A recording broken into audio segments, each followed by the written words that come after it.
దేవుని పరిశుద్ధ నామ మహిమ కలుగును కాక.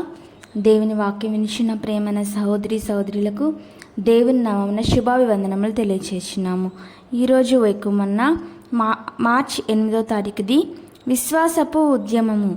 విశ్వాసమును బట్టి నోవాహు ఆది వరకు చూడని సంగతులను గూర్చి దేవుని చేత హెచ్చరింపబడి భయభక్తులు గలవాడే తన ఇంటివారి రక్షణ కొరకు ఒక ఓడను సిద్ధం చేసెను. అందువలన అతడు లోకం మీద నేరస్థాపన చేసి విశ్వాసం బట్టి కలుగు నీతికి వారసుడాయను. విశ్వాసం బట్టి నోవాహు భయభక్తులు గలవాడై ముందుకు సాగెను. విశ్వాసంలో ముందుకు సాగుట లేక నెట్టుట కలదు.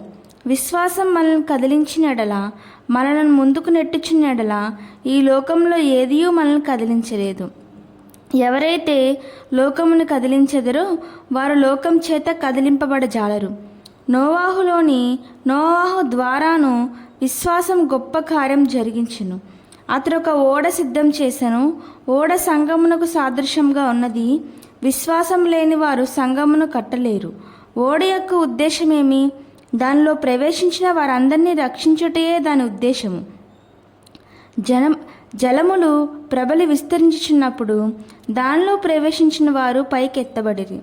అదేవిధముగా క్రీస్తు శరీరమైన సంఘం యొక్క అవయములుగా ఉండువారు, పెండ్లి కుమార్తెగా సిద్ధపరచబడిన వారు భూమి మీద వచ్చే శ్రమల కాలపు తీర్పు రాకముందే రహస్య రాగడలు ఎత్తబడుదురు.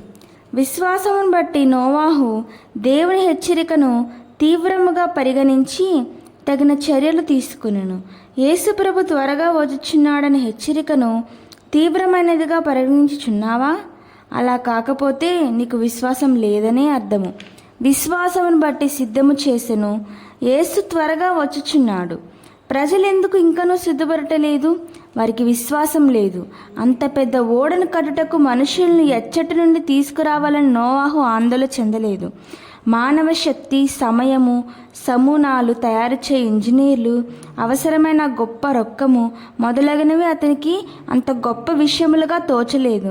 దేవుని కొరకు గొప్ప కార్యములు చేయుటకు విశ్వాసమే మనల్ని ముందుకు నెట్టుచున్నది.